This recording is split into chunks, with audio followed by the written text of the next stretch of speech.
Acting on a tip-off, a team of Thoubal police forces under the supervision of Superintendent of Police Thoubal yesterday seized a huge amount of liquor bottles and cans at Khongjom Ningtham Manning Laikai.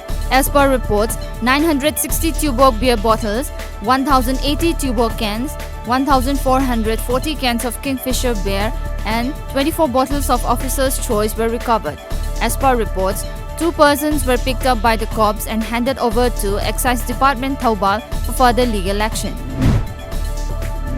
The Mau Market is open today at the Community Hall of Pisungthong Ningom Leirak, Imphal.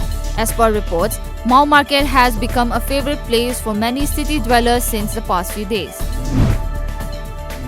The Jamiat Ulama-e-Hind has moved the Supreme Court against the centre, saying triple talaq has made a non-bailable offence by which Muslim men can be imprisoned for 3 years, even as desertion of a wife by a husband is not even considered an offence in India.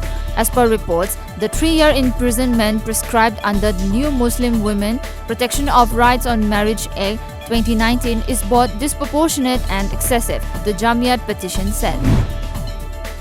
North Korea's foreign minister on Friday called US Secretary of State Mike Pompeo a poisonous plant of American diplomacy who hampers efforts to restart nuclear negotiations.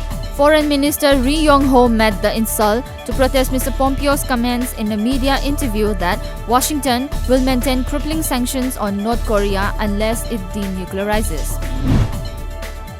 Former Finance Minister and senior Congress leader P. Chidambaram is likely to be taken to Baikula jail in Mumbai. According to reports, the CBI is planning for a face-to-face interaction with Chidambaram and Indrani Mukherjee, as the former finance minister has been repeatedly denying having met Indrani and Peter Mukherjee in 2007 over the Foreign Investment Promotion Board clearances for foreign investment into INX Media.